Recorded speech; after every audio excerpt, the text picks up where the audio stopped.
The only question here is, why did Sonny Hayes come back to F1? I think it's really wonderful that Apex are giving second chances to the elderly. It's all right. You're just worried I'm quicker than you. Back in the 80s and 90s, producer Jerry Bruckheimer ruled the roost in Hollywood with noisy nonsense like Flashdance, Beverly Hills Cop, Top Gun, and later the Pirates of the Caribbean movies. But at least his movies were full of real people doing real things before the digital revolution rendered such things obsolete. I'm not here to hold anyone's hand. I'm here to race. No, you're not. Sonny, you're here to give me a heart attack. I have to decide whether to continue this fiasco or pull the plug now. You have till the end of the season. By which time Apex will be worth less than my shoes! Well, Bruckheimer's back, and so it seems of real-life stunts and action. His new film F1 revisits the racing car genre that he last visited in 1990's Days of Thunder, starring Tom Cruise. Some people look at Sonny Hayes. They see a guy who lives in a van, a gambling junkie who missed his shot. Well, same formula, different star, though I confess I'm generally more Team Brad than Team Tom. Brad Pitt always seemed a little lighter on his feet than the Cruise missile and less concerned with protecting his image. Here he plays a washed-up racing driver called Sonny Hayes. The best that never was. But I see possibility. Well, washed up in a glamorous Brad Pitt sort of way. His old buddy Ruben, Javier Bardem, finds Sonny still racing in the minor leagues and offers him one last chance in the big time, Formula One.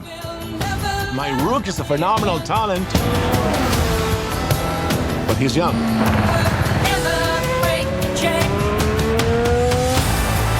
You plus him, boom, I got a team. Incidentally, it will soon be pretty obvious I know next to nothing about Formula One racing. I knew cars go round the track for hours, and now I know teams like Ruben seem to have two drivers, a young punk called Joshua Pierce and an opening for an old hand like Sonny. When was the last time you won a race? Sunday, Daytona. Oh, I'm sorry. I meant Formula One. Oh, I'm sorry. Then same as you. Joshua Pierce, a British newcomer with the arresting name of Damson Idris, keeps making cracks about how old and decrepit Sonny is, which might work a bit better if Sonny didn't look like Brad Pitt. Joshua's mum makes the obvious comment. Down the inside, contact! That's the other driver. You say he was old, he not that old. That's a handsome man right there. Even so, a bit more background work is going to have to be done to make 60-plus Brad Pitt a remotely plausible Formula One champion. Well, don't worry, it seems there are some unexpected precedents.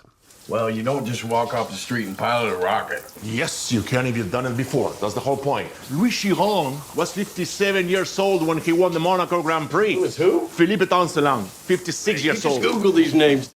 So Sonny and Joshua sign on and immediately come to blows. Caught in the middle of poor old Ruben, whose money it is they're playing with, and his ace engineer, who's expected to provide a winning car. And this is what hard-bitten technicians look like in movies like F1 these days. When you look in the mirror, you see this rough and tumble, old-school cowboy. Doesn't take orders, goes his own way, huh?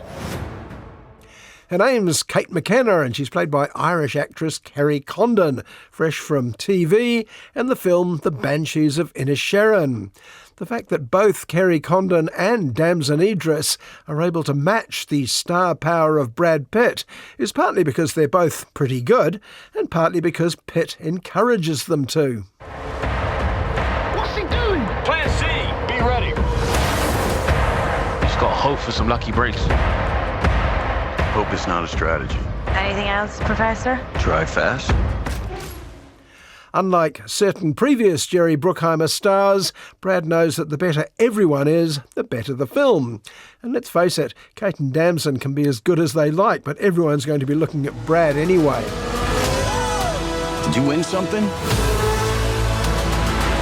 There's 20 other drivers still out on that track. Do you think any of them respect us? While the ins and outs of Formula One remained a mystery to me, it seemed to take most of the movie before either Sonny or Joshua win anything. I do know Jerry Bruckheimer movies, and one thing he knows is how to establish what's going on. Ever seen a miracle? Not yet. How do you think I'd feel if you die on the track? 3 laps. 3 laps is a lifetime. It's all in the reaction shots. After the drivers do their death-defying stunts on the racetrack, we cut to their backup crew. If they look despondent, well, that's obviously bad. But if they whoop, hug and spray expensive champagne all over each other, that's good. If the last thing I do is drive that car, I will take that life, man. 1,000 times. I have to say it's been a while since either Brad Pitt or Jerry Bruckheimer were at the wheel of a classic vehicle like F1. It's loud, it's flashy, it's not remotely subtle, but it drives like a dream. I'm offering you an open seat in Formula One.